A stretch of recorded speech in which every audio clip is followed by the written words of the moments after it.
Hello, everybody, and welcome back to your favorite film podcast, The Average Film Enjoyer. We are your hosts, per usual. The fellas are back together this week. It's me, Trey, Evan, and Jagger. The fellas. Yes. We're back together this week. We got a peak episode. We're talking Prince of Darkness. We're talking Big Trouble in Little China. We're talking Yojimbo. And The Treasure of the Sierra Madre. Which was okay. But yeah. We're going to be talking about those. But before we get into anything, please comment down below. Even if you're listening to this on Spotify, go onto the YouTube and leave a comment. Because any comment that's left, we will respond to on the following episode. We just never do it because nobody ever comments on our videos. Sad. Jagger, but we did absolute numbers on our escape episode. Yes. I also would like to say, Trey, as the person running the titles, the title Lock, Stock, and Two Smoking Fellas is maybe the greatest thing. Good shit, yeah. Oh, that's a great title. Thank you. I don't know. I thought our last one was pretty good. Anton Chigurh, the Angel of Death. Yeah, that was hard. That's a really cool insanely hard. No, I appreciate it, fellas. But yeah, we appreciate all the love you've been giving us. You guys have been giving us on YouTube. We've been hitting pretty high number of views the last few episodes, so that's been super sick. Last episode got 52 views on YouTube, which is dope. The one before that was 99. Escape from LA was 227. I mean, we appreciate you guys so much for doing that. Makes us feel good. Shout out to today's episode, The Prince of Little China. That's what we're going to call it. Oh my god, that is awful. That's not what we're going to call it. No, that's not what we're going to call it. But yeah, if you want to order some merch, it's not too late. For the last week of October, Jagger is going to set up a code. What? There's going to be a sale on our website, so you guys can go cop for cheaper. Yeah, dude, look at that. By this time, look at that. Yeah, fantastic quality. Yeah, high quality product right there. But not only do we have logoed merch, we have spooky season merch. We have Halloween themed merch up. So make sure you go check that out. It's afepod.com. That's afepod.com. Dude, I saw one that I wanted to get. I might have to. Dude, the Scream design is fucking tough. The house that Jack built one, that's tough. Yeah. Well, it's all Jagger, man. Jagger did all of that. It's good shit. Except the I don't know which, I can't remember which one I did. It might have been The Shining. Do you remember that one I did, Jagger, with The Shining and it's the blood dripping? Or it might have just been the average. I can't remember. I did one and I thought I cooked pretty hard. I think you might have done one, yeah. I really like the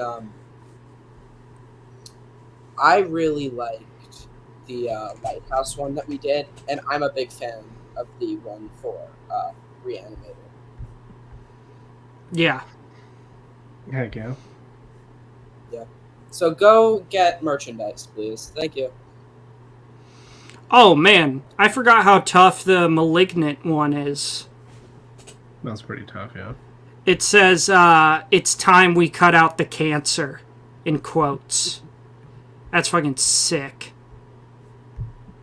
Yeah, we got some Beauty and the Beast merch. We got Saw merch. Hereditary merch. What is this?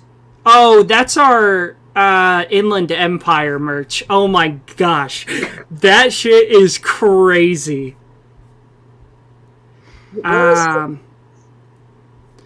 It's the one with your face. Oh, that's really cool. Yeah, so we got some good stuff up on there. Yeah, there it is. So go check that out. Upcoming episodes, we were just discussing. We got some Pete coming up. Before we do that, though, I want to make a little announcement. So I know for the past year we've been doing these, or at least 2024, we have been doing these director deep dives, and we love doing them so much. But we want to change it up. We don't want it to get too boring for you guys. You know, we need some variety in here, and we're already so deep in the IMDb that we kind of feel like we have to finish it, you know? So, John Carpenter will be our last director deep dive for the time being. We may bring it back in the future by popular demand, possibly. But we have just decided that in substitution, so we're still going to be doing 4 movies a week. In substitution, we will be doing a Marvel retrospective. So, we will be covering, do we decide chronological, like when they came out, or timeline? Do you guys have a preference? I like chronological. I don't care. Either. Okay. Yeah, we'll do chronological. So we're going to review them in the time that they came out. We're going to do 2 a week. We're going to do it all the way up to whenever we finish with whatever latest one, you know. So that's going to be a great time. We're quite excited for that. I want to die some of them, though. Real hard. Yeah, Evan like hasn't seen all of them. Movie. That movie sucks. It's not bad, but it's not good. It's a 3-star movie. Exactly. We're not Terrible racist. CGI. Terrible CGI. And a boring-ass villain. Wakanda Forever or the first one? The first one. I haven't Wakanda Forever is peak. We're gonna have. I loved. I need to do a quick shout out. Shout out to Ryan from the Shot by Shot podcast. Shang-Chi, fucking peak. It is. Fuck yourself. Has the best hand-to-hand combat in the MCU. He has it. He says it's one of the worst MCU movies. That's crazy. Fuck that guy. That's Jagger. What do you think about Shang-Chi? 4.5. Yeah, that's a it's W. peak. Your name was Shang, and you changed your name to Sean? Peak. Also, fuck all the Awkwafina haters out there. Yes! She is great. She is so funny. I love Awkwafina. She is really good sometimes, or she's really bad. She is amazing in the Farewell. That movie is fucking peak. And Crazy Rich Asians. She's really good in that. I haven't seen No from Queens. But... I do want to see that. Farewell. Crazy Rich Asians is great. I liked it a lot. But yeah, sorry, tangent. Next week, what we got is we got A Beautiful Mind, directed by Ron Howard, starring Russell Crowe. And then we got Steven Spielberg's best movie, Jurassic Park. So that's pretty hype. Me and Evan can just dog on Jagger for having it at a 3-star. I haven't seen Jurassic Park since my brother showed it to me for the first time. And it was monumental experience in my cinema journey. And then our Carpenter movies are Memoirs of an Invisible Man, starring Chevy Chase and Daryl Hannah, and Sam Neill. And Stephen Tobolowsky? Oh my god. Stephen Tobolowsky. Evan, you remember, or Jagger, you remember Stephen Tobolowsky from our Groundhog Day episode? I think so, yeah. Ned.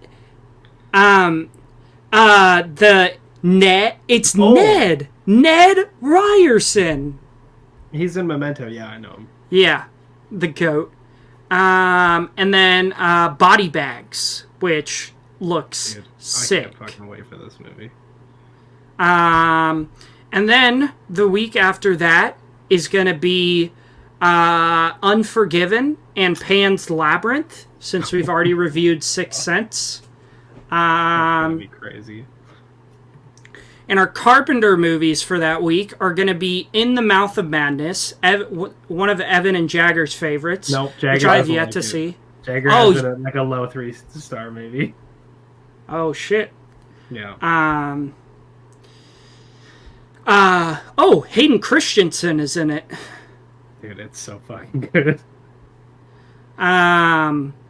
In the Mouth of Madness and Village of the Damned with Christopher Reeve. Hell yeah. Mark Hamill. Mark Hamill. Okay. I've never even heard of this one, but I'm hyped because it's John Carpenter. Literally the rest, except for one of Carpenter's movies, I've never heard of. I've never heard of Vampires, Ghosts of Mars, or Cigarette Burns, or Pro-Life, but I have watched The Ward, and I remember enjoying it. But yeah, that's what we got coming up. Pretty exciting stuff. Yeah. So, fellas, I'm gonna kick it to Jagger first since he wasn't on last episode. Jagger, my boy, how you doing? How's school going? What you been up to? All that good stuff. I'm doing tired. Yeah. I've been sick for the last couple of days. Like, really sick. So I'm doing better today. But I got to bang out some really garbage movies, which was fun. And I had a crazy triple feature that we'll get to later. But other than that, I've been doing pretty good. And school is tiring. So, yeah. Yeah. Evan, how about you? How you doing? Chilling. Same as a few days ago when we talked. Work is crazy. Oh, yeah. It only has been a few days since we last recorded. Jagger, this was really funny for me, but Thanksgiving is on Monday here in Canada. Really? Yeah. And Trey says to me, dude, he's, what? What day is Halloween? And I was telling Beth about this, and she goes, dude, it's so funny how ignorant Americans are to the rest of the world. And we were laughing so hard about this. But, yeah, Thanksgiving is this weekend, so... Okay, but why, in what world is that, like, needed information for me? That Thanksgiving is in October in Canada? Why would I need to know that? You know what? Why are the pilgrims having big outdoor fucking meals in the middle of November? I don't know. I think Thanksgiving is an ass holiday. Hey man, I'm here to give thanks. Spit. I don't think... So I mean, yes, for our Thanksgiving episode this year, we will be reviewing Thanksgiving. Oh, that movie, of course. That movie rips. That's such a great movie. If I may, do not miss an opportunity to eat an unhealthy amount of really good food. Yeah. Just saying. Dude, that's the worst part about Thanksgiving, is the food is shit. No, okay, well... Well, you can put whatever food you want on that table. I have to make an announcement because Americans eat this fucking disgusting concoction of sweet potatoes and marshmallows. What is wrong with you? That is disgusting. I mean, it's not as crazy as having Thanksgiving in October. Let's just say that. You know what?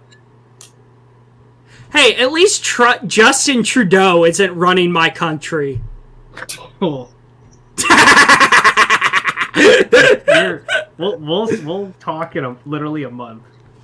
Doomed. We'll see if you're doomed. Trump's gonna fuck. That reminds me, everybody, go vote. The Average Film Enjoyer, as we've talked about before, has officially endorsed Kamala Harris. Yep.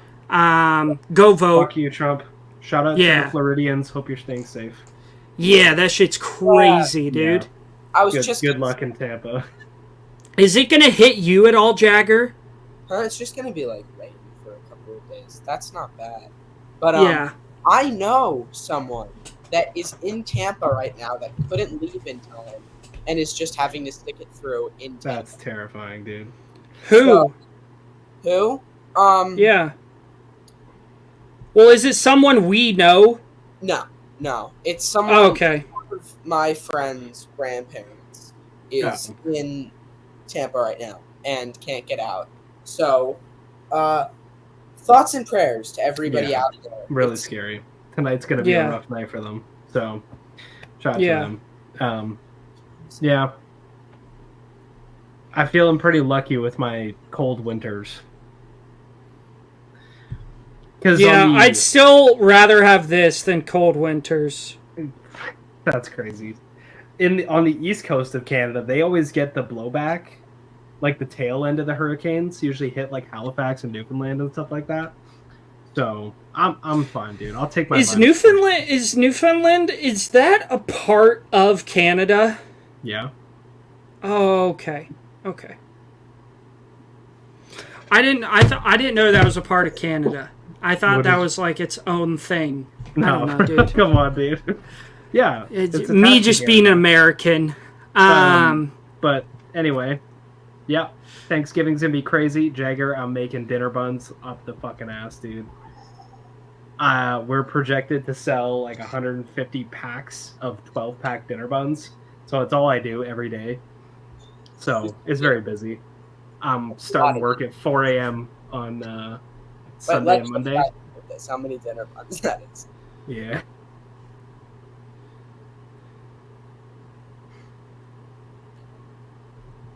It's like just shy of 2,000, 1,800. It's a lot of dinner. It's a lot. It's a lot of buns, yeah. So it's a busy time for me. But I'm having fun. You know, I spend like most of my work shifts are like 4 hours baking and then 4 hours doing random odd jobs, and now it's like 6.5 hours baking, which I love because I like making bread. So I don't mind it. You like making bread while making bread. I don't make bread, bro. I make minimum wage. I make nothing. Give me a raise. Save on if you're listening to this one. Please give me a raise. But yeah, I'm doing good. I have 2 really cool stories for you guys. One, part of my bucket list has always been to have a place that I go to and they like know my order, like I'm a regular, and for them to go the usual. Like that's like one of my dreams. It happened today, fellas. Fuck yeah. When I go to school, there's like a donut shop that I go to every morning to get coffee because they have really good coffee. And I walked in this morning and they were like, "Hey Trey, the usual?" And I'm like, "Yes!" It was dope. That's awesome. I can't remember what the other cool story was. If I may ask, what is the usual? What is the Trey? It's a sweet cream cold brew, so it's like cold brew with some vanilla cream. Cool. And then sometimes I'll get a donut, but not usually. If you come to Canada, you'll have to get a large double from Tim Hortons. Okay. That's the classic. Do you guys have Dutch Bros in Canada, right? Dutch Bros? Yeah. Not that. Do you know what Dutch Bros is? No, I've never heard of that. Oh my. Jagger, do you guys have Dutch Bros on the East Coast? I've heard of it. I think they have it in New York. Oh yeah, because you guys just have Dunkin'. We've got Dunkin'. We've got Starbucks. Yeah, we got Starbucks. Starbucks is a West Coast thing. I did not know that. Yeah, the OG Starbucks is in Seattle. Really? Yeah. I've been. It's not that impressive. It's just like cool. It's just like every other Starbucks. Oh. Jagger, I was telling this to Trey. Oh. I was not thinking I would be able to see Terrifier 3 this week because of my work schedule. I'm working 7 days in a row, and all the showings were late night, 9:30, 10 o'clock.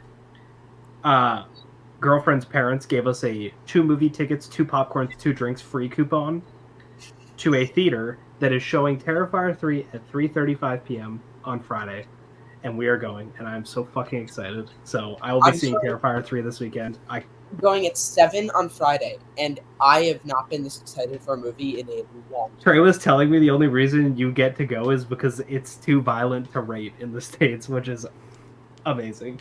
Yeah, it got an NC-17 rating at some point, and then they kept adding to it, and then the MPAA just rejected it. So I'm able to go. But it's a hard R here, which is like the equivalent of NC-17, where it's like you have to be 18 to go. So, dude, I'm so excited. I can't fucking wait. I love Terrifier 2. I'm so excited. I'm trying to rewatch this week. So that's gonna be sick. Yeah. We expect a review next week. That'll be peak. Yeah. Before, actually, no, we'll do it after news. This thing I want to Okay. Evan is our movie news guy. He keeps the up only with really movie thing... news more than me and Jagger. So, Evan, movie news for this week. Yeah, what do we got? Jon Stewart has been cast for the Lanterns. I think it's a show. Yeah, show. Shot Aaron Pierre, mid-sized sedan. AKA the badass from Rebel Ridge. Yeah, even though I don't like old, I'm still going to call him mid-sized sedan because it's funny. Yeah. So that's a massive W. That is. I'm really great. happy he's getting more work because he's amazing. He's such a good actor. Yeah. That's awesome. Yeah, that's the big thing. There's been lots of just conversation about Joker Folie à Yeux, and that's Todd Phillips, talking about it, and Joaquin, whatever. I'm over it. It's fine, Yeah. Any other we got a new big trailer. movie news? We got a new trailer for A Complete Unknown. I didn't watch it. I'm gonna try and dodge it as best I can. Yeah, I want to wait for it to hit the theaters. Out. Is it Scorsese or is it James Mangold? James Mangold. Oh! Yep. So James Mangold is 100% from the field when it comes to biopics. Yeah, when it comes to biopics. Shout out to the best dad movie of all time. We talked about it. The two best dad movies of all time. Go listen to the Ford v Ferrari episode. Yeah, me and Evan just having hard-ons about Matt Damon and Christian Bale for 2 hours. We watch partied it, and it was just, yeah. Peak as fuck. We've been getting a bunch of new posters and stuff for Gladiator 2. A bunch of, behind-the-scenes pictures. They dropped the popcorn bucket, and it looks like MF Doom's mask, which is really funny. I know that's what it looks like in the movie, but it looks like MF Doom's mask on a popcorn bucket, so... That's a massive W. Anything MF Doom related. Yeah. So, yeah, pretty quiet, Jenna Fisher from The Office revealed that she was talking about how she had breast cancer last year, and she's all clear now, so... Woo! Yeah. Big W. Yeah, pretty chill. But big W on Aaron Pierre. That's sick. Oh, one other thing. Christopher Nolan announced his next movie, 2026, July 17th. Okay. Universal Pictures distributing, filmed in IMAX. Matt Damon is the lead actor. Okay. Do we have a plot? No, that's all we know. So, well, I'm in already. It's Chris Nolan. It's Matt Damon. 5 stars. Yeah. He's Matt Damon. Cool. What's the last... I'm trying to think of the last... Probably... Interstellar. Every movie past Dark Knight, I've given a 5. Was Inception after Dark Knight? Yeah. Every movie besides Inception after Dark Knight, I've given a 5. I have almost all of Christopher Nolan's movies at a 5-star. Yeah, it's because bro's the GOAT, dude. I think I have 2 that aren't at a 5-star. And it's his first 2 movies. Following and... Oh no, Insomnia. Yeah. Memento I've at a 5. Yeah, me too. Alright. Yeah. Who wants to kick it off for watch list? Okay, really quick. I wanted to bring this up because I was talking to Cash and Alan about this today. And we were talking about whether Seven is a horror movie and whether Silence of the Lambs is a horror movie. Do you guys think these are horror movies? I think they're psychological thrillers. I think psychological thrillers deserve their own place. But I think that Seven is not a horror movie, but I do think that Silence of the Lambs is a horror movie. Mm-hmm. Okay. So... Lambs has a lot of very funny moments, and the rest of it is very thriller.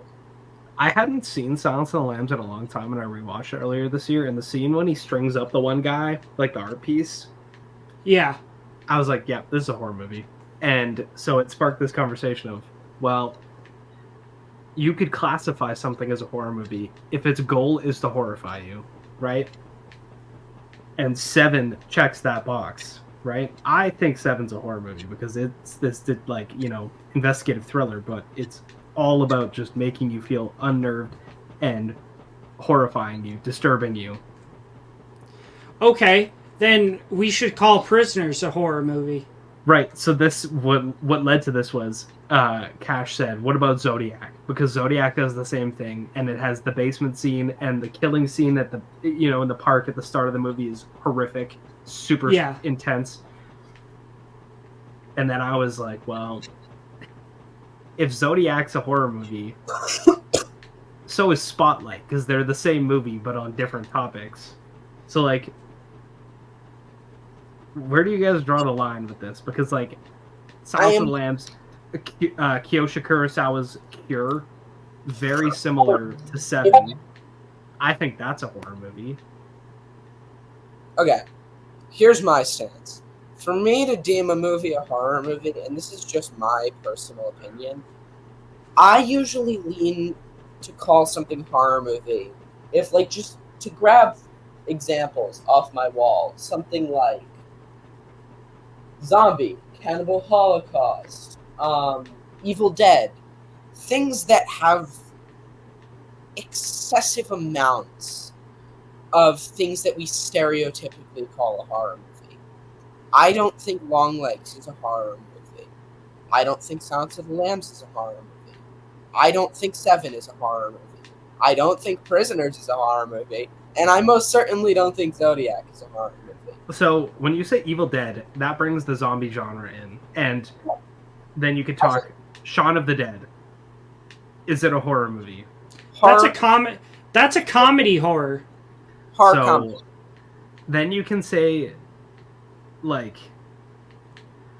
it becomes blurry because, like, it's such an interesting conversation about, like, all the subgenres of horror, because it's like, well, Evil Dead is pretty much a fucking comedy, and Evil Dead 2 is a full-blown comedy. That movie is hilarious. Army of Darkness is not a horror movie. Army of Darkness, I wouldn't call a horror movie. No. Army of Darkness is totally a horror movie. It's just a really funny horror movie. I think that's a fine line. But I think that it's a non-tangible thing. When you're watching a horror movie, you say it feels like this genre. It is this genre. If you're watching a movie and it's making you laugh, do you immediately call it a comedy movie? Probably. I mean, I deem Happiness as a dramedy. I think that it has really horrifically dramatic things in it, but for a good majority of that movie, I'm laughing. And to say that it is one genre or the other is hard. I think Longlegs is a good example of sort of that halfway mark.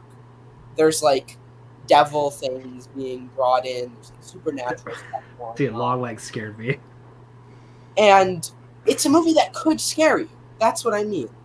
But is anyone getting scared during Seven or Silence of the Lambs? They might feel unnerved, but are they being scared?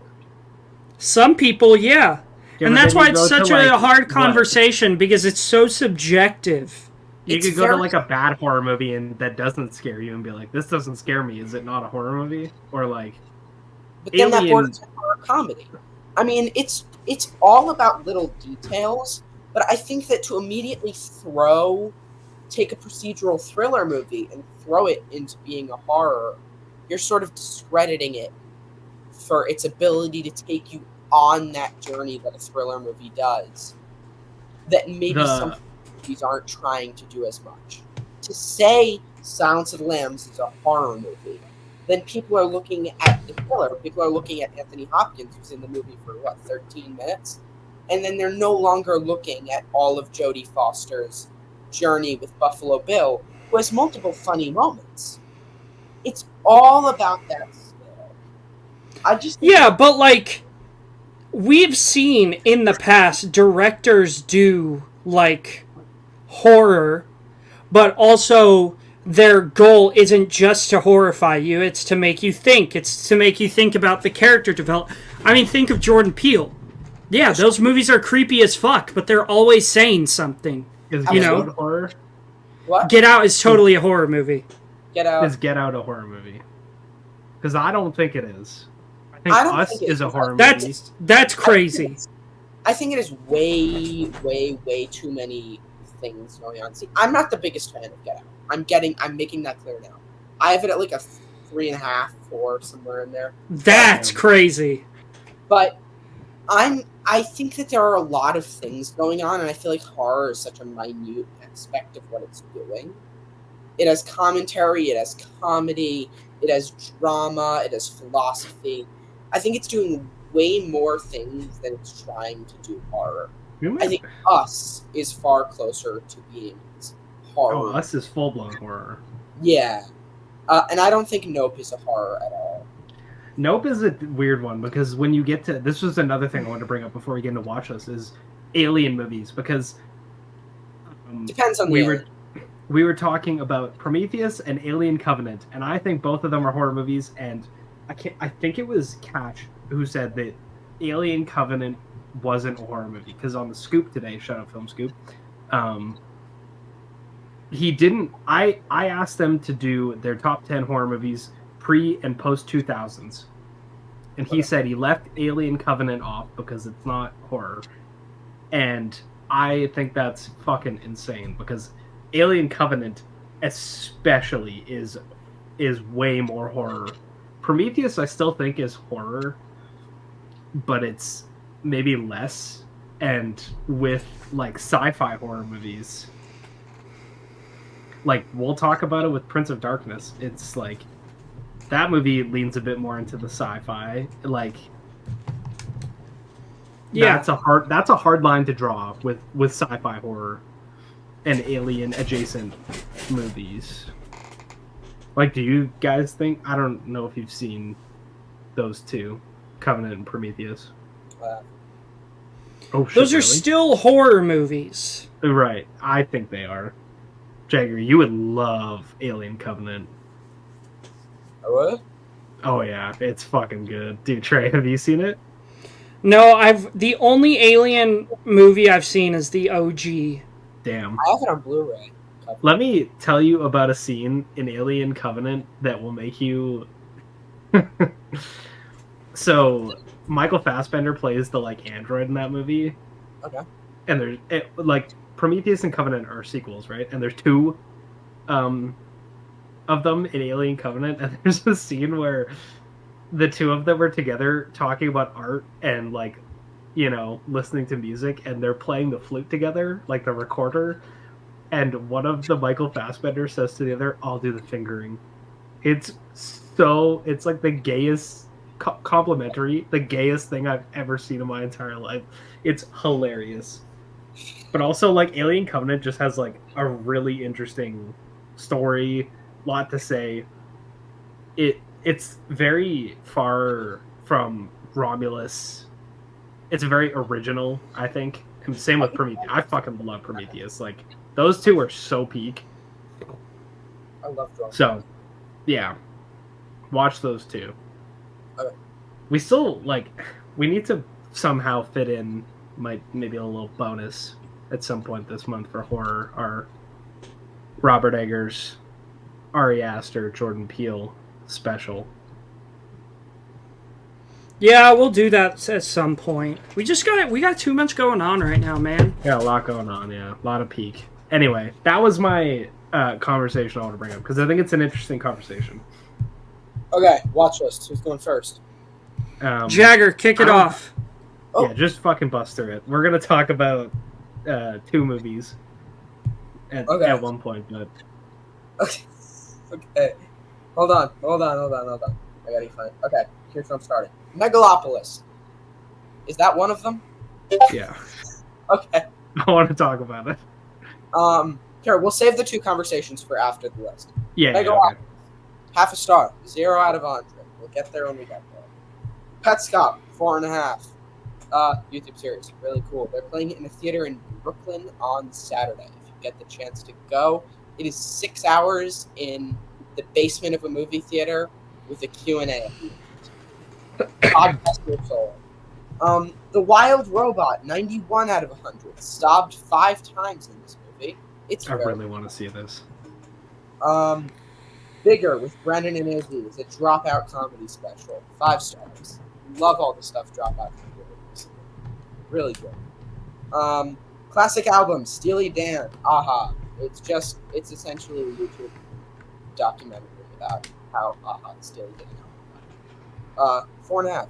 Love Steely Dan. Nighthawks. This movie opens with Sylvester Stallone dressed as a woman hunting down 2 guys, or like a group of robbers.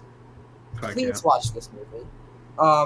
It is so funny. It's sort of like a Memories of Murder situation of 2 sort of goofy cops that aren't the best in their force that get put on a terrorist mission. Oh, it's amazing. Really great stuff. Long Legs again. Brought it back down from the 4.5 to a 4. I don't know. I don't think it is. I think that's sort of where I would keep it. It's been a journey rating that movie, but that's where I'm at. I Saw the TV Glow. I Saw the TV Glow is now number 4 of all time for me. Fuck yeah. I love that movie so much. We gotta get Trey to watch it. Amarcord. My first ever Fellini movie. My teacher made me watch this. I gave it a 4. It was fun. It's sort of like if Cinema Paradiso was about fascism. So like, nice. Do with that what you will. And it's a comedy. 74 out of 100. Then I Saw the TV Glow again because I showed it to my mom, who gave it a 1 star. She said it was way too confusing. But it's an 100 out of 100 for me. Tetsuo the Iron Man. Got to kick off. Dude, I'm dying to watch this. They just put it on Criterion Channel. I've seen pictures from it, and it looks fucking nuts. It is insane. Had to kick off spooky season with a personal favorite, and yeah, it just came to Criterion Channel, so had to get around to that. Last House on the Left. Have you seen this, Evan? The original or the remake? The original. I haven't. I own both of them, and I really want to watch it. Yeah, I own the first one. 4.5. Everyone hates this movie. I love it. I think that, well, I feel like love is a weird word for it, but I really, really like it. I feel like it's a good blueprint for a lot of horror movies. Yeah. Really interesting stuff. Unseen Evil 1 and 2. That's sorry, really quick. Oh yeah. That's Wes Craven, right? Yeah.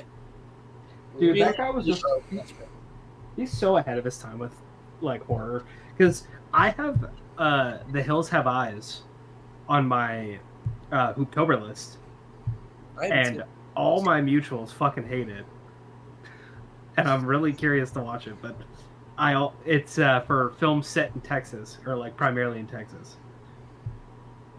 I haven't seen Hills Have Eyes, but Last House has really popping colors. I'm excited to watch it. Sort of Rick revenge idea. Unseen Evil 1 and 2 are short films, horror shorts. A kid made them on YouTube. 3.5 for both of them. He was having a lot of fun, and I really respect that. Then Death Spa.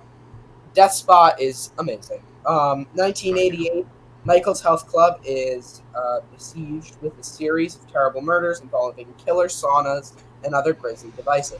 Michael's wife broke herself alive before, and the brother holds Michael responsible. Michael needs to stop the bloodshed before he loses all of his clients. It's a death jazzercise, so do with that what you will. Then Nosferatu, 1922. I love Nosferatu. It's also on my Hooptober. La La Land, because I was getting ready for Joker. 96 out of 100. Hadn't seen La La Land in a minute, but everyone's the top review for Joker was the haha man goes to La La Land, and I was like, oh, I haven't seen La La Land in a while. So, La La Land. Really great, though. Texas Chainsaw, because why not? 98 out of 100. Fantastic commentary piece. Do you disagree with that? No, it's my favorite horror movie of all time. Oh, okay. Good. It's fucking perfect. Next, A Different Man. Neither of you have seen this, right? No, I want to. Yeah. I missed Me it as at the well. film festival. It is fantastic. It is my 7th 5-star release this year. 98 out of 100. I feel like I could watch it a million times. Hell yeah. Sure. Then Joker. 4.5. I really love Joker. I didn't know if it pulled up on rewatch. For me, it did. It does. And then Joker Folie à Deux, 3 stars. Again, this is one I assumed we wanted to have a conversation about. So, yeah, we'll talk about it after. But I didn't hate it at all, and I feel like everyone's exaggerating it. You're spitting. Kinds of Kindness, 5. Easy. Fuck yeah. I also rewatched it last week. Then I watched Karate Girl. Have either of you seen that clip of the worst death scene in history where she shoots him and he holds his stomach and screams for like in slow-mo for like 25 seconds straight? And it's just no awkward shot. I don't think so. Falling from wall to wall onto the bed. And then she shoots him again and it's another 25 seconds of him slowly falling. Oh my god. I had seen that clip all over the place for a while, and it was always really funny to me. And then I finally decided to watch the whole movie, and it was horrible. It's from 1973, but it was fun. So it's 1 star with a heart. Then The Lamp. I've been watching a good chunk of Danny Gonzalez's YouTube thing, and he did a video about something called The Lamp, about a lady who goes to a garage sale and buys like a magic lamp, but instead of a genie coming out of it, a magical man of color shows up at her door, and the husband, who lost his son in a car accident and has been since going to Little League games and watching the children, imagining that his son is there, finds love and peace and happiness and money through this horribly stereotyped man of color character. So, yeah, I gave it a 7 out of 100. It's horrible, but it's on Tubi, and if you want to laugh at something, or no, not Tubi, Vudu, yeah, it is on Tubi. It's something to laugh at. At least there's that. Now the triple feature. I posted this triple feature on TikTok. Got it. Someone saying, "Yo, dude, are you okay?" Which I think is a fair response. Ratatouille, rip-off Ratatouille movie. Really poorly animated. Good bit of fun, though. Really good bit of fun. Then Todd Solondz's 1998 Happiness. This movie is questionable in a lot of areas, but I gave it a 89 out of 100. I think it was incredible. Really, really beautifully done. Nice. 4.5. I want to see it. It's read up on trigger warnings. I will say, the last 20 minutes are horrific. Not horrific in a bad way. Horrific in a really like you want to take a cold shower after way. Yeah. But everything up to that point, it's really just awkward laughing. It's great. And Philip Seymour Hoffman, performance of a lifetime. If I could for a minute, to just sort of explain or establish what this movie is about. It's about 3 different storylines of New Jersey, or not famous people. One, Dylan Baker, who plays a guy predator of sorts. Philip Seymour Hoffman plays a phone sex addict who's like really, really addicted. And Jane Addams plays Joy, who's just out of a breakup and is very, very sad. And it's 3 different people trying to find happiness. How they deal with it differs from person to person. But it definitely ends up in places that you really are not wanting it to end up. But it does end up there, and you're not going to like really unbelievable film.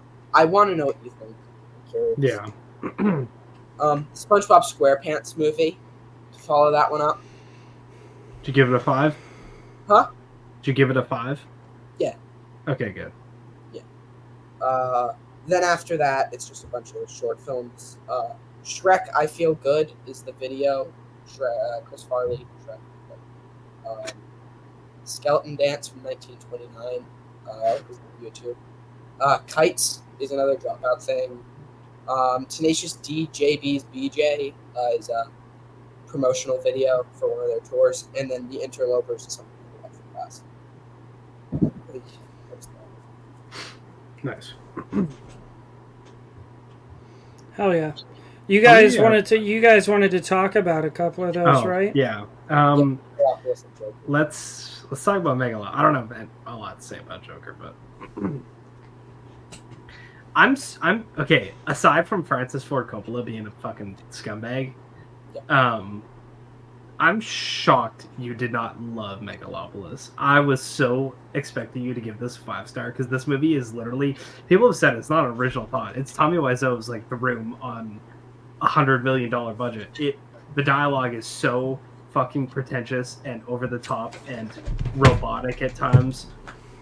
The plot lines make no sense. There's a billion of them that are introduced and either resolved within minutes and never mentioned again. And like we talked about the Grace Vanderwaal scene, which I thought was fucking ridiculous and unnecessary. The Trey, the whole thing with this movie is that Adam Driver is trying to build this utopia, and the whole utopia is pretty much a city where you can, you know those walkways at the airport where it's like a flat escalator. Yeah, that's what the he moving wants his sidewalks. City. Yeah, that's what he wants his whole city to be. Pretty much, that's his utopia. It's really funny. That sounds pretty sick, honestly. Yeah, it's kind of sick, but like I'm so shocked that you didn't love the absurdity here and like extremely pretentious to the point where you laugh at it. The "How do you like my boner?" line from Jon Voight and Shia LaBeouf wearing a fucking MAGA hat being strung up by his toes. Like, I'm so shocked you didn't fuck with this because this is a movie that you can't help but laugh at. And when I watch it, I'm like, is it good? No. But did I have fun watching it? Yes. Did I tune out during the 10-minute scene of Giancarlo Esposito and Nathalie, the girl from Game of Thrones. I don't know how to say her name. Sorry. And Adam Driver talking about Marcus Aurelius and just quoting him back and forth. I tuned out during that, but like, it's just entertaining, dude. It's like a one-of-a-kind movie. So it'd be cute if it wasn't about 2.5 hours long. Yeah. I mean, if this was an hour shorter, maybe it'd be a fun watch. But it was so long, and it just kept going, and it never ended. Like, it really could have cut an hour and 10 minutes off of its runtime. I would be happy if this was half of its runtime. I might give it like a 3. But I think that issue is, when you're watching something like The Room, it's low budget and it's bad. With this, you're watching all of your favorite actors have this giant mark slowly build on their resume of the fact that now when like Dustin Hoffman dies and you're looking back at his filmography and there are people doing run-throughs of his filmography, you have amazing films, and then there's this, and you look at this and it's $125 million that could have gone to better projects down the drain. I mean, there's a reason that he shopped this movie around for 50 years and 40 years, yeah. That should be a sign that what you're talking about is not very good. I think the acting, everything in the movie, I know Owen's trying to defend it, but like, you're gonna blow your back out if you're trying to stretch that this movie's good. It's a horrible, horrible movie. I didn't say it was good. I said it was entertaining. So I get what you're saying. Like, yeah, the acting's terrible, and it made me dislike Adam Driver shockingly. I thought Giancarlo was bad, weirdly, even though it's so funny because he plays the same character and everything, and he does it so well, and that he doesn't play that character here. And it's like, man. In titles? But, yes. Titles, man. Dude, it's fucking peak. Yeah. The final shot is hysterical. Like the baby, I laughed so hard. I was just like, dude, this movie makes no sense. It has nothing to say. There were continuity errors. Oh sure, yeah. But I want to watch it again. I can't wait till it drops on streaming to watch it again. I am not going to be rewatching this one. I have no interest. I think it's terrible. Yeah. But Joker is a movie that exists, and it's not that bad. Yeah, Evan, you have any comments on that, or do you just want to hop straight into your I think it's overhated. You know, I enjoyed it.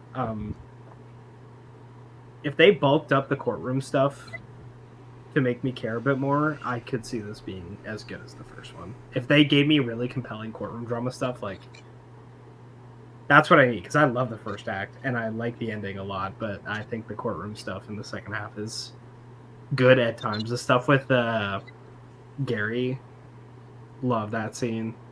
Thought the scene with the Zazie Beetz was fine. Could have been stronger. But yeah, like, my issues arise in the second half with the courtroom stuff, because I love courtroom dramas, and this was just kind of, it dragged a little bit. But yeah, I have it around the same as you, score-wise. Yeah, here's what I think. I think first half hour, really good. Like, unbelievably good. Like 5 stars for the first half hour. But I think, here's my hot take. I've seen Star is Born, and I've seen this. I don't think Lady Gaga is very great as an actress. I think she definitely worked in this for her voice. I think her acting itself was it. And I think other than that, I agree. I think it dragged a little bit, but I don't know. It's overhated. I'm excited for Trey to see it. Yeah. And the ending, not the worst thing in the world. Realistically, it's not. No, I like the ending. We talked about it, but yeah, it's not a lot to say. I think it's blown out of proportion, like insanely blown out of proportion. But yeah. Yeah, watch list. Do you want to go next, or you? Okay. No, you go ahead. I know you told me to take a pee break before, but I got to pee again, so I'll be right back. If you want to fill time, right, I'll start. I'll do it then. Okay, I'll be right back. Watch list for me. Oh man, I'm being a bad podcaster. Give me one sec.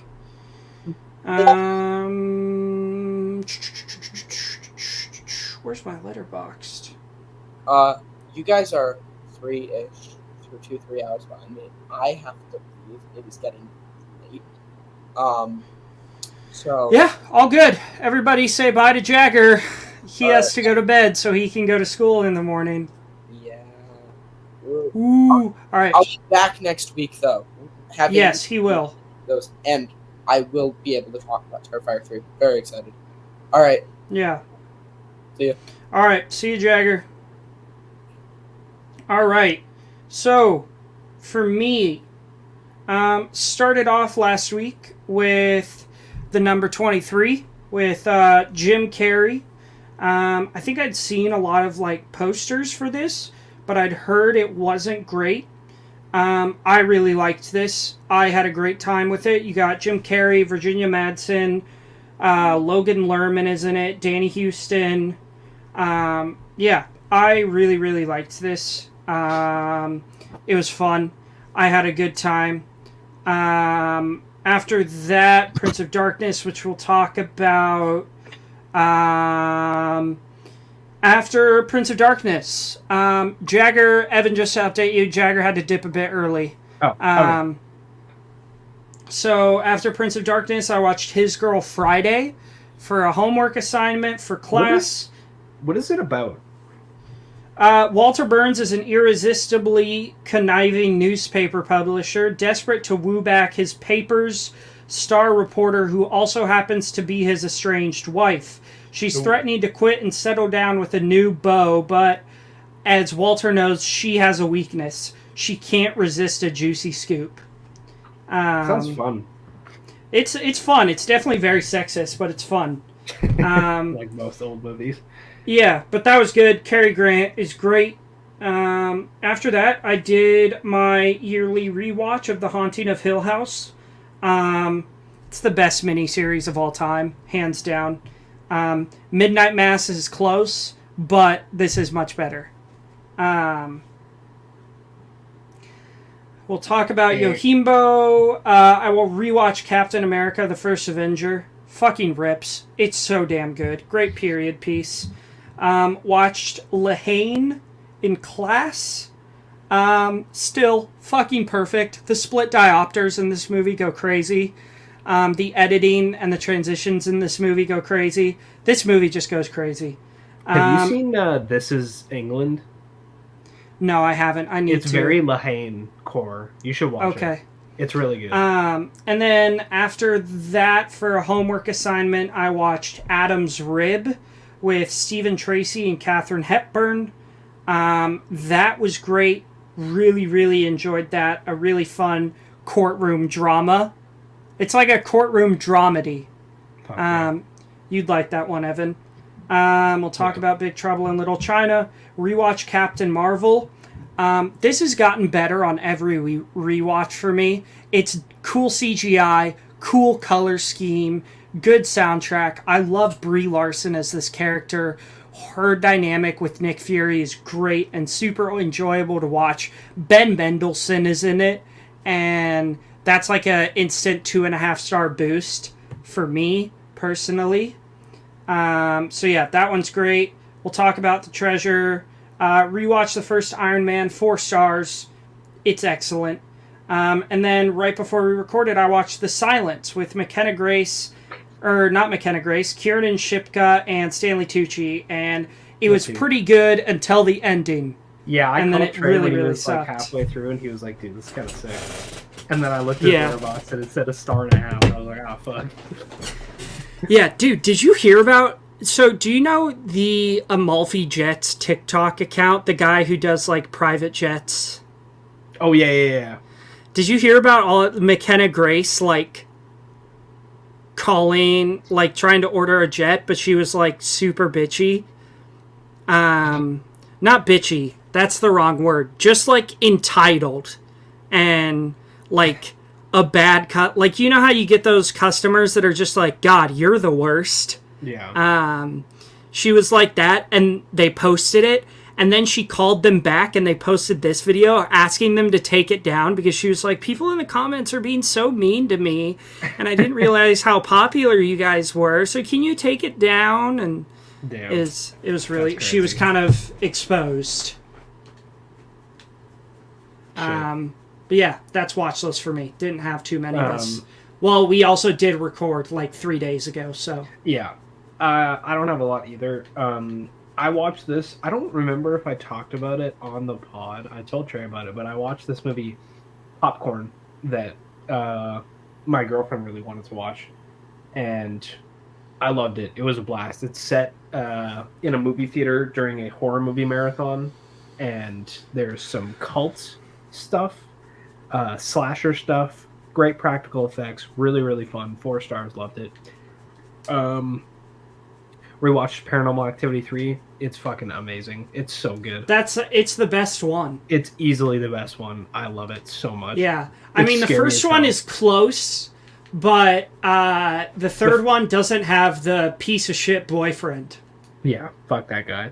Dude, the absolute worst character. Can't remember his name. It sucks. He sucks, sorry.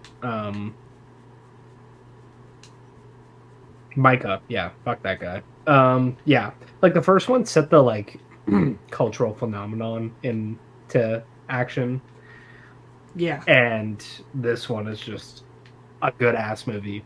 Like, it's a good movie, but it's also really scary. It's so scary. Yeah, dude, I loved it. And the Hail mom Mary scene or Bloody Mary scene, like that's what I would do as a kid, and it scared me, and it brought me back to just childhood terror. Yeah. Dude, the mom in that movie, too. Yep. Filth. Smoke show. Yep. Yeah. Gives a good performance, too. Hell yeah. After this, I was off work this day, so I watched movies all day long. And I started with 1985's Demons. This is made by Mario Bava's son and Dario Argento. This movie fucking rocks. Trey, you have to watch this movie. This is, again, it's set in a movie theater. I'll read the synopsis really quick. A group of people are trapped in a West Berlin movie theater infected with ravenous demons who proceed to kill and possess the humans one by one. It has some of the gnarliest practical effects. The gore is crazy. There's a scene where this old lady gets scalped by a demon where she just grabs her hair and rips all of it off. It's nasty. Is it as good as the scalping in Thanksgiving? It's better. Dude, this movie, I almost gave this a 5-star. I adored this movie. The score is insane. The visuals are great, as with most Argento projects. Like, the colors pop. Characters are funny. Adored it. 4.5. Fucking peak. Hell yeah. After that, this is for Hooptober, by the way. Next Hooptober, I watched Fear. This was a Robert Wien film. I don't know who this is, but he has a crazy name. Yeah, he's the guy that made the Cabinet of Dr. Caligari. Caligari, or I think Caligari. it is. Yeah, Caligari. I watched this on YouTube, and the restoration that I watched looked like shit, and it didn't have any music, so it was like legit an hour of just silence, and didn't have a great time. Gave it a 2-star. Kind of cool. It's about this guy who steals like an ancient relic. Bad shit happens. But also, you hate silent movies. Yeah, I don't like silent movies. So we've been over this already. Yeah, I'm curious to see what I think of Nosferatu. Yeah, because that's from the 20s, so I'm sure it's silent. Probably watch that soon. After that, I watched another Hooptober movie, a film primarily set in Texas. I watched the sequel to House of a Thousand Corpses, The Devil's Rejects. Was really, really disappointed by this one. I fucking love the first movie. And I thought this one was fine. I gave it a 2.5, maybe a 3. But it just lost a lot of the fun of the first one. I felt like I just didn't care. The cop characters were kind of annoying. But this movie ends with a Thelma and Louise style scene set to Freebird. Okay. That's a massive W. Yeah, it's a crazy good ending. It's sick as hell. So that was really sick. Yeah. Wish I liked it more. I gotta watch the third one, but Sid Haig, the guy who plays the guy with the like clown paint on his face, Captain Spaulding, he passed away, so I don't think he's in the third one. After that, Yojimbo, and then I'm sad Jagger left because I really wanted to recommend this to him. I'm not sure if you would love it, but I fucking adore this. This is Evil Does Not Exist. This is from festival releases last year.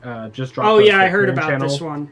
I gave this 5-star. I think it's a phenomenal movie. It's about this really small like village in Japan. It's set in winter, and you know how Midsummer opens with that like not opens, but once they go to Sweden, that shot of like looking at the sky with the trees. Yeah. It's that same kind of thing, but a snowy Japan village with just barren trees. It's beautiful. And the credits cut in with it. It's really cool. But yeah, it's about this tiny village who gets this big corporation that comes to them, and they're like, we want to open a glamping, like fancy camping site. And it's just about the villagers kind of grasping with their quiet lives being impeded on. But I thought it was tremendous. The character arcs are so good. Like, everyone is so interesting. Absolutely adored it. It's from the same director as Drive My Car, which did numbers at a lot of festivals, and I love that movie. But I love this even more. It's like Drive My Car is 3 hours long, and this is like an hour 40. Criterion Channel. Watch it. It's fucking peak. After that, I rewatched Persona. I hadn't seen it in a while, and I was kind of in the mood for something weird. Persona is perfect. It's just the ultimate mindfuck movie. It's so well acted and intense and like really weirdly horny at times. I adore it. It's so good. It's one of my favorite Bergmans. You've seen it, right? Yeah, I don't love it. Yeah. Not a big fan. That's my fourth time seeing it, I think. I didn't love it on first watch. and I tend to like it more and more each time I watch it. So Okay. maybe Nice. one day it'll go up, and then yeah, the rest is just podcasts or watch lists. Big Trouble in Little China, Sierra Madre, Prince of Darkness. So yeah, we can bust into IMDb now. Kick it off with. Let's just start with Sierra Madre because I feel like both of us don't have a lot to say. Here's the thing: when you watch a movie from the '40s, you get the fast talking she dialogue, and it's always funny. I'm gonna go mine for some gold. She no matter give me some what, pesos. Whether the movie is good or not, you will enjoy listening to the dialogue because it sounds funny. So you got that. Yeah. The score is really fun. I Agreed. like the score a lot. Performances are good. It's well acted. I was pretty locked in for the first 2 acts. I got kind of bored by the end though. I didn't really feel the stakes a lot. Yeah, I thought it was fine. I gave it a 3.5. Low 3.5. I gave it the same thing. I mean, I'm totally with you. This is why we're best friends, Evan. The first 2 acts I had a blast with, because it feels just like 3 guys going on an adventure and having a good time. But then it like totally switches tone in the 3rd act. Like it was like trying to go for more of a dark, mysterious, like action, like what's gonna happen type deal, And I feel like it would have been so much better if it had just stuck with the tone in the first 2 acts. Like it kind of felt like how you go out and play pretend with like your buddies when you're young, Like let's go dig for gold. I did like the ending though when all the gold dust blows away. I thought that was pretty funny. I'm glad I watched it because this is like a pretty landmark. I was talking to Ryan, and he said this is like a top 5 Western ever. That's crazy. I know. I haven't even seen that many Westerns, and I'm like, oh, come on. So... Does he have Tombstone in his top 5 Westerns? Let me see what he has Tombstone at. Because if I'm looking for a movie rec, I usually ask him, because he knows what I like, Yeah. I'll ask you if I'm in the mood for... Like, if I'm in the mood for something a bit more artsy or serious, I'll ask him. You know what I mean? I totally know. He doesn't have Tombstone log. Oh, that's crazy. Tombstone is fucking peak, dude. I'm excited to watch it. I thought for a second when we were looking at the IMDb that Unforgiven was Tombstone for a sec. I know. That would have gone crazy. Yeah, that'd be crazy. But, I mean, I enjoy Westerns. I enjoy them way more than I used to. So, I still had a good time. And I appreciate that it's not a crazy long movie. It's only 2 hours. Yeah. And I didn't really feel the pacing till the end. So, yeah, it's worth a watch, but it does definitely taper off a lot by the end. Yeah, for sure. So, yeah, I don't have a lot to say, but Humphrey Bogart, cool guy shit. Yeah. Not as cool guy as James Stewart and Cary Grant. Referring back to the YouTube comment at the start of this, tell us who you think is cooler, because me and Trey were debating this. James Stewart or Cary Grant?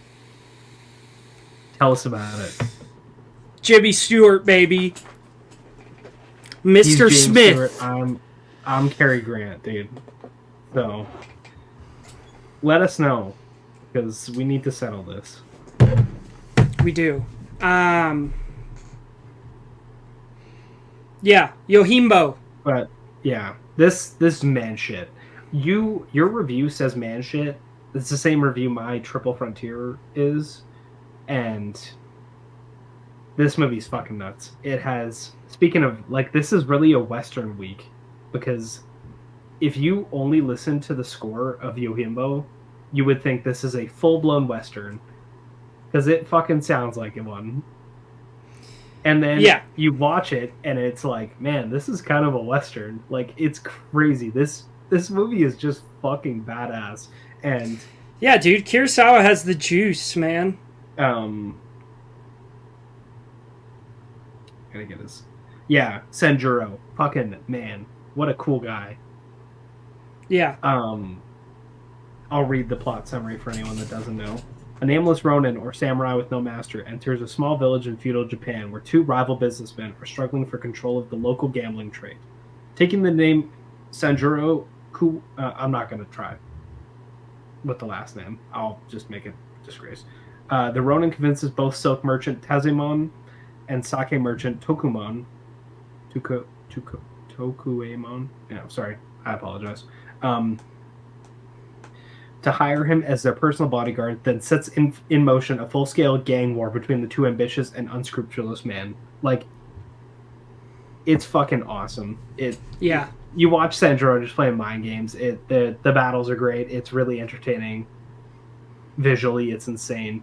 Again, the score is really playful and fun. Mm-hmm. The ending is hard as shit. Sanjuro walks away into the fucking dust and he's like, oh, I'll see you later.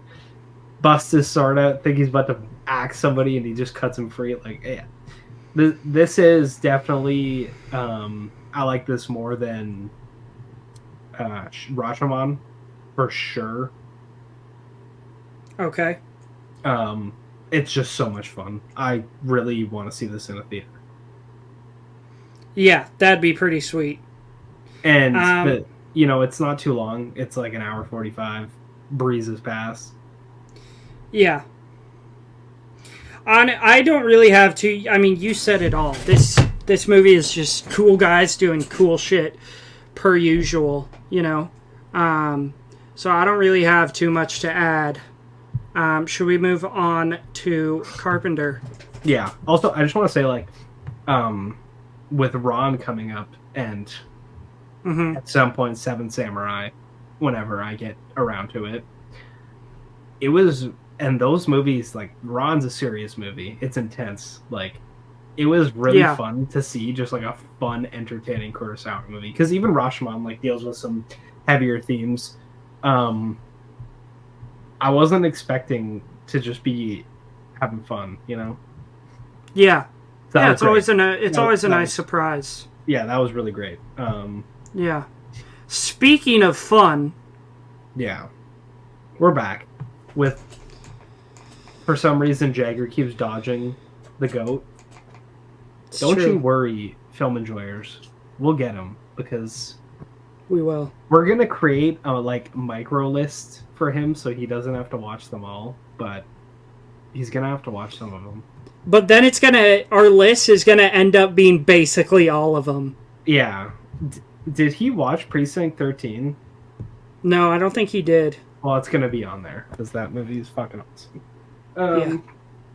Oh, I completely forgot to tell you, and Jagger this. So my dad's been wanting to watch I Saw the TV Glow, and I'm like, we're all going to the World's Fair first. And then we'll watch I Saw the TV Glow together. Yeah. And so he watched it, and I asked him after, and he was like, I definitely thought it was interesting. I don't think I loved it, but it definitely made me think. And like 2 days later, because I ride home with him every day after school, because I'm on his way home. And so I just chill out at school until he's off work, and then we ride home together. And we were talking, and he told me, he's like, so I've been wanting to tell you, I haven't been able to stop thinking about I Saw the TV, or not, World's Fair. And he's like, I think I really loved it. I think it's super interesting, and and the ideas it brings up and how it brings them up have really stuck with me. And I thought it was really creative and smart in the way that it presented those ideas. And I was like, I love that. I'm telling you, dude. So that's really cool. Base Levi Arzi take. Yeah, I love, especially because we're all going to the World's Fair. I feel like it's more aimed at our generation because it's so. Like the commentary is all just about like doom scrolling and the internet in our age, just fucking sulking in your own. We're getting too real here, sorry, but you know what I mean. Like, so No, yeah, for sure. Seeing an older person watch it and love it is really cool. So I can't wait for you to watch TV Glow. Whenever you watch it, let me know, and I will watch it by myself too. And we'll talk about it. Yeah, I'm gonna watch it with my dad. Yeah, really excited because TV Glow again feels more geared towards our generation. So that's fucking awesome. I'm glad you liked it. I really like World's Fair. I want to watch it again because I watched it the day I saw TV Glow for the first time, like an hour before I went to go see it. Me and Beth. Oh, that's crazy. Yeah, we were waiting because we had like a 6:30 showtime. We were like, "Do you want to watch the first movie?" And we watched it at like 3:00, and then went to the movies to see the new one. That's crazy. So I want to watch it again, seeing TV Glow. Yeah. Yeah. And like my dad, like how old is your dad? Let me see. Like in what He's 55. age? He's born in 1969. Yeah, my dad was born in 1983. So Holy he's shit. 41, 42. Oh, okay. He's 41. He turned Okay. 41 this year because I turned 21. So he's like a younger guy. Yeah. So, but yeah, it was just interesting to hear his take on it. That's cool. Yeah, I thought you'd enjoy that. Which Carpenter do you want to discuss first?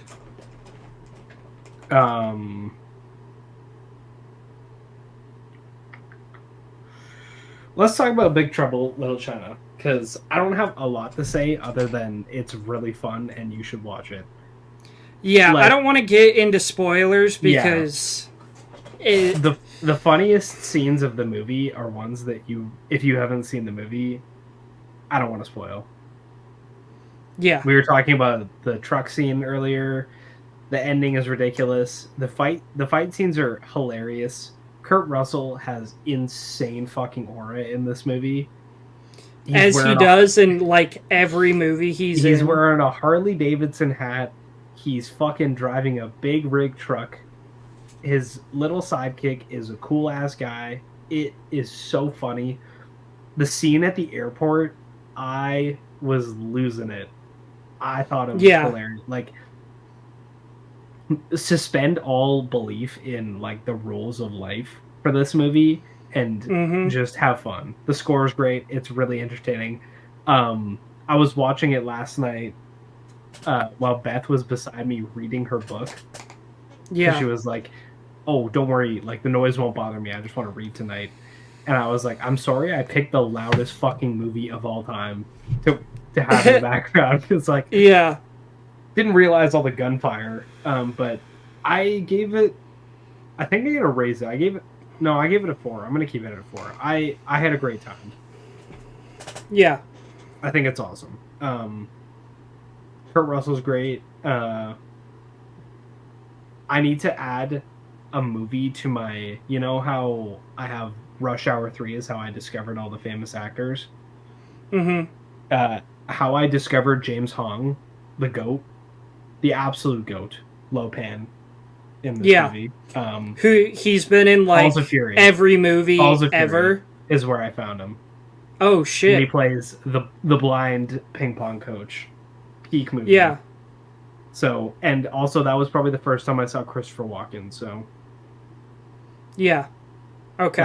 And Lucy Liu. So, or no, is it no Maggie Chen? So, shout out Balls of Fury. Oh, that's racist, Evan. Come on. Come on, dude. Don't do me like that. I'm playing. This movie. I mean, Evan already hit it all. This movie's a blast. Go watch it now. Yeah, it feels like a cartoon. You know, it's really over the top. It's really silly. I love seeing Carpenter get out of the horror bag because, he did it with. I mean, again, like, it goes back to our, what's a horror thing, but like.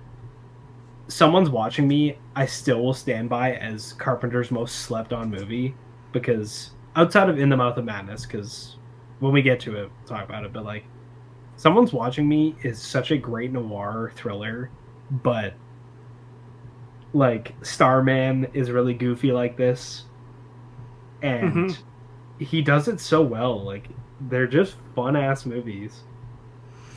Yeah. Yeah, I mean, and he stays very true to himself. Like, he has a very distinct style that comes up in all of his movies. Yeah. And, I mean, you gotta love it, man. He's just so good. Yeah. Yeah. Prince of Darkness. Yeah. First watch Peak. for both of us. You got the, well, Victor, is it his name Victor Wong, I think it is? Give me a sec.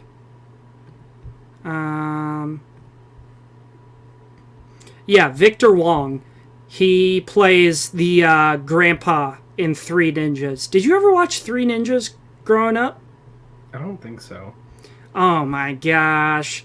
Dude, Three Ninjas is fucking peak.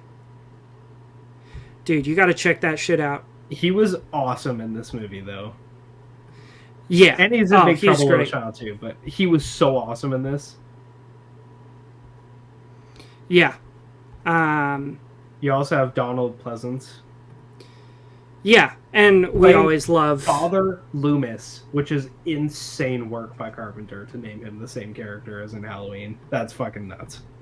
Yeah, dude. Just John Carpenter again, not giving a fuck. Yeah, he does not give a fuck.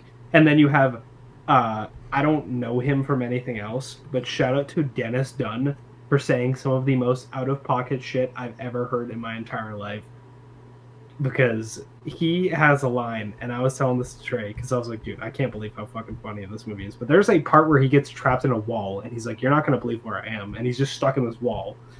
Mm-hmm. And I quoted it in my Letterboxd review, but he says, normally, I love being dominated by women. Lisa, I'm sorry for what I said before. You don't look Asian at all. Because earlier in the movie, he says, you totally look Asian. Like, dude, this movie, it's goofy as fuck, but also it's about, like, the rise of this absolute demon and this science experiment, and it's this weird sci-fi, but it's got this religious aspect, too, with Donald Pleasance playing a priest, and these teens doing, like, this experiment, and it's just a fucking mend of genres, and it's so much fun. It doesn't go crazy on the gore and the practical effects. Yeah. Like others, like In the Mouth of Madness goes balls to the wall with the practical effects. This is a bit more tame, but there's some really cool moments, especially in the third act with the bad guy. Yeah. That are pretty cool. And there's this one shot, it's not really a spoiler, but you see all this water on the fucking ceiling, and you're like, and it's pooling somewhere, and you're really confused what it is. And it's just going into this lady's face through her eye sockets and her mouth. It's a really cool shot. So, like, yeah, you get these, like, small moments of the classic Carpenter practical effects, even though it's a bit more subdued than his normal work. But I just had such a blast watching this. Thought it was fucking awesome. Yeah. Carpenter again with, like, I just love watching original horror. I love watching these weird ass stories just getting really fucking creepy. The score in Prince of Darkness rips. It's this looming bass through the entire movie. And even when it's goofy, you're kind of feeling on edge and you're feeling a little tense. I loved it. I fucking loved it. Yeah, it's a blast. John Carpenter cooking with the score yet again. Yeah. Dude's sitting there on a piano playing one note over and over again, and it just does it for me. Yeah. With you loving this, Sarah, the girl you told me about earlier, she gives this a 5. Hell yeah. Yeah. I know you're gonna love In the Mouth of Madness. Hell yeah. Because it's this kind of, like, I'll set the scene because we're talking about it next week, but there's this writer who writes this book and then disappears. And a guy, like, he's a horror writer. He's like a Stephen King personality. And this investigator goes to figure out what's going on. And he goes to this town, and these people seem to think that the books are becoming real and coming to life. And shit hits the fan. It is brimming with originality. The visual effects are insane. The score is great. It's really funny. The ending is peak as fuck. Sam Neill cooking his ass off. As per usual. Yeah, as per usual. So I'm sitting here and I'm just thinking about getting to rewatch it because I watched it for the first time not that long ago, and I can't wait to rewatch it. So we're in the golden age, you know. I'm kind of worried about the end of these Carpenter movies because I haven't heard of any of them, and I'm worried that they're gonna suck. But I'm hoping that they're just like sleepers. But dude, I've had so much fun fucking watching all these Carpenter movies. Like, I can't get over. I need to watch Elvis, but next week's gonna be insane. Like, we have an Invisible Man movie starring Chevy Chase. That's gonna be a banger. And then we have the one of the most despicable humans. Yeah, don't worry about that. And then we have like an anthology horror movie with all the goats in it. And then we have a bunch of randos that should be cool. Yeah. The Cigarette Burns movie has good reviews. The rest are all kind of mid. So we'll see. But I'm sorry, I kind of took the reins there. No, you're good. Dude, Carpenter is my fucking I'm going to guy. be honest. School has been kicking my ass. So I'm just like so out of it today. I get it. You guys can probably tell. I'm beat. Carpenter's my fucking guy. I know I don't love Halloween, but like these body horror movies, all this kind of shit, these original, wacky, weird, funny, it's my shit, and I'm so happy we're doing Carpenter. Timed up very well for spooky season. Yeah. And yeah, I'm excited to like fully finish his filmography. Yeah, me too. All right, everybody. That's the episode for today. We'll see you next week. Yeah.